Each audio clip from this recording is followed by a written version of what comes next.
አንድ እውነት ልንገርህ፣ በአሁኑ ሰዓት በዓለም ላይ ያሉ ትላልቅ ቢዝነሶች የተገነቡት በገንዘብ ሳይሆን በሐሳብ ነው። ብዙዎቻችን ገንዘብ ቢኖረኝ ኖሮ ይህንን እሰራ ነበር እያልን ራሳችንን እናታልላለን። ነገር ግን እውነታው ገንዘብ ማጣትህ ሳይሆን ባለ ነገር ለመጀመር ድፍረት ማጣትህ ነው እንቅፋት የሆነብህ። ዛሬ የምንነግርህ እንዴት ካለህበት ተነስተህ በኪስ ባለች ጥቂት ሳንቲም ወይም በባዶ እጅህ የራስህን ቢዝነስ መገንባት እንደምትችል ነው። ይህ ቪዲዮ ህይወታችሁን እንዲቀይር ከልብ እመኛለሁ። ወደ ዝርዝር ነጥቦቹ ከመሄዳችን በፊት ይህንን ቪዲዮ 500 ላይክ ካደረሳችሁትና 1000 አዳዲስ ቤተሰብ ሰብስክራይብ በማድረግ ብትቀላቀሉን ለቻናላችን ጥንካሬ ይሆናል። በተጨማሪም እስከ ቪዲዮ መጨረሻ አብራችሁን ከቆያችሁ ያለምንም ኢንቨስትመንት ቢዝነስ ለመጀመር የሚረዱ 3 ምርጥ መጻሕፍትን ከዝርዝር ማብራሪያ ጋር እጠቁማችኋለሁ። ይህንን ቪዲዮ ስትከታተሉ ከየትኛው የዓለማችን ክፍል ሆናችሁ እያያችሁን እንደሆነና በእናንተ አቆጣጠር ሰዓቱ ስንት እንደሆነ ኮሜንት ላይ ጻፉልን፣ ለኛ ይረዳናልና።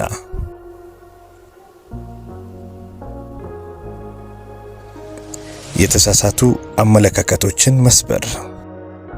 ቢዝነስ ለመጀመር በሚሊዮኖች የሚቆጠር ብር ያስፈልገናል የሚለው አስተሳሰብ ትልቅ የድህነት ወጥመድ ነው። ይህ አስተሳሰብ የመጣው ካለመረዳት ነው። ሰዎች ካፒታል ሲባል የሚታያቸው ቁሳቁስ ብቻ ነው። ለምሳሌ ሬስቶራንት ለመክፈት የሚያምር ህንጻ፣ ውድ ወንበሮችና ትልቅ ኩሽና ያስፈልገኛል ብለው ያስባሉ። በዚህ ምክንያት ዓመታትን ገንዘብ ሲቆጥቡ ይኖራሉ። እውነታው ግን ቢዝነስ ማለት ችግር መፍታት ነው። አንድ ሰው ምሳ ሰርቶ ለቢሮ ሰራተኞች ማቅረብ ከጀመረ ያ ሰው ቢዝነስ ጀምሯል ማለት ነው። ለዚህ ደግሞ የሚያስፈልጋቸው የእናትየው ኩሽናና ጥቂት ግብአቶች ብቻ ናቸው። ገንዘብ ማጣትህ ብልህ እንድትሆን ያደርጋል። ብዙ ገንዘብ ያለው ሰው ስህተቱን በገንዘብ ለመሸፈን ይሞክራል። አንተ ግን ገንዘብ ስላሌለህ እያንዳንዱን ሳንቲም በጥንቃቄ ትይዛታለህ። ደንበኛህን ከልብህ ታገለግላለህ። ካፒታል ማጣት ውድቀት ሳይሆን በዝግታና በጥንካሬ ለመገንባት የምታገኘው እድል ነው።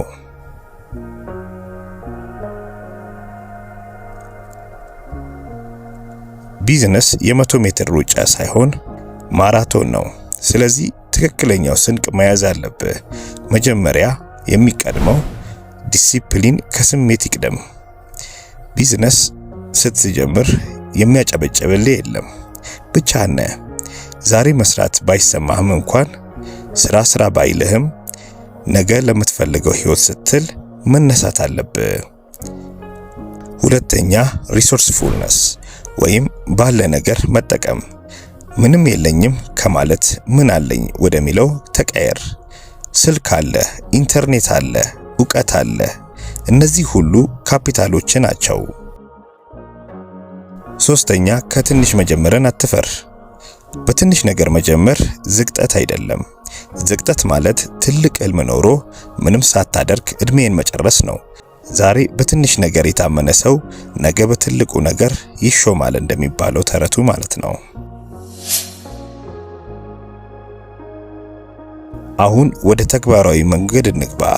በትንሽ ብር ቢዝነስ ለመጀመር እነዚህን 5 ደረጃዎች ተከተል። አንደኛው ችሎታህንና የሚሸጥ ችግር ላይ። በዙሪያ ያሉ ሰዎች ምን ይቸገራሉ?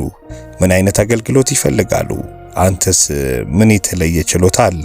ግራፊክ ዲዛይን፣ ጽዳት፣ ምግብ ማብሰል፣ ማስተማር፣ ማንኛውም ችሎታ ቢዝነስ ሊሆን ይችላል።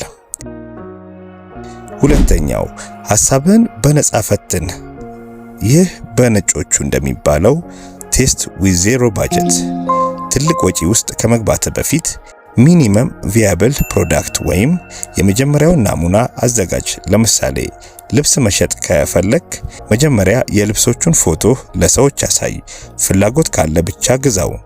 ገበያው የማይፈልገውን ነገር ለማምጣት ወይንም ለማምረት ገንዘብን አታባከን። ሶስተኛ አነስተኛ ካፒታልህን በአግባቡ አስተዳደር።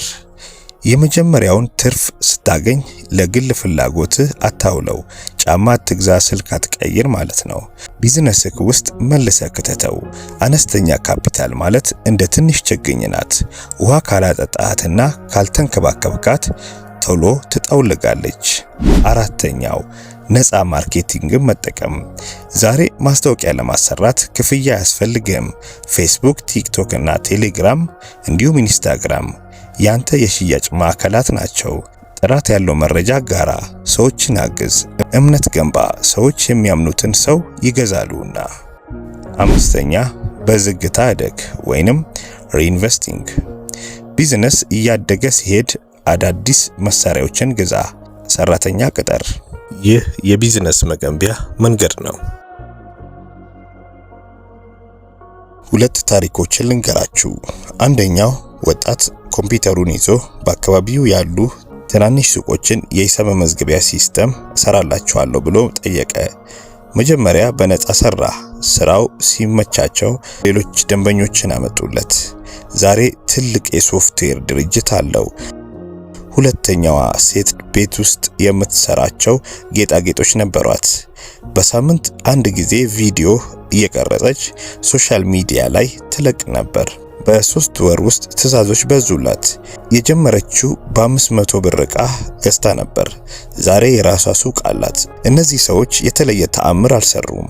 የጀመሩት ግን ካላቸው ነገር ነው።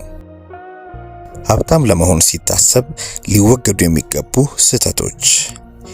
ይህንን ጉዞ ስትጀምር መጠንቀቅ ያለብህ ነገሮች አሉ። የመጀመሪያው ሁኔታዎች እስኪመቻቹ መጠበቅ። ፍጹም ጊዜ የሚባል የለም። ዛሬ ካልጀመርክ ነገ አትጀምረም። ስለዚህ ዛሬውኑ ተግባራዊ እርምጃ ውሰድ። ሁለተኛው በብራንድ ላይ ብዙ ማውጣት። ገና ሳይሸጥ ውድ ሎጎና ቢሮ አያስፈልግም። መጀመሪያ ሽጥ። ሶስተኛው ቶሎ ተስፋ መቁረጥ። የመጀመሪያዎቹ 6 ወራት ከባድ ሊሆኑ ይችላሉ። ስራውን ስላልሰራ ሳይሆን አንተ እየተለማመድክ ስለሆነ ነው። ወዳጄ ህልምህን ወደ መቃብር ይዘኸው አትሂድ። ዓለም ያንተን መፍትሄ ትፈልጋለች።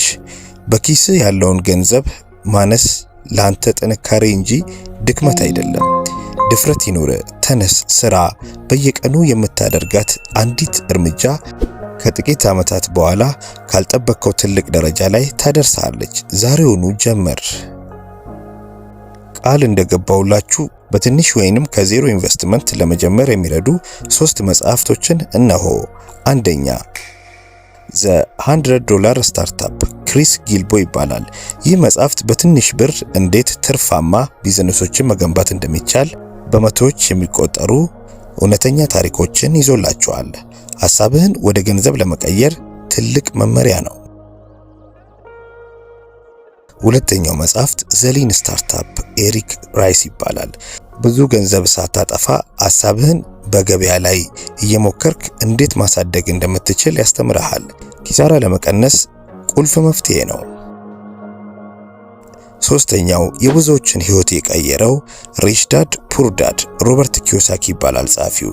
ስለ ገንዘብ ያለህን አመለካከት ሙሉ ለሙሉ ይቀይረዋል። ቢዝነስ ለመጀመር የሚያስፈልገውን ትልቁ ካፒታል ዕውቀት መሆኑን ያስረዳሃል። እነዚህን መጽሐፍት አንብቧቸው፣ ህይወታችሁን ይቀይራሉና። ስለተከታተላችሁን ከልብ እናመሰግናለን። ሁሌም እንደዚህ አይነት ታሪኮች እንዲደርሱት ጽናት ቫይብስን ሰብስክራይብ ያድርጉ። ቻናላችንን ላይክ፣ ሼር፣ ሰብስክራይብ በማድረግ ቤተሰብ ይሁኑ። ጽናት ቫይብ፣ ጽናት ለሁሉም።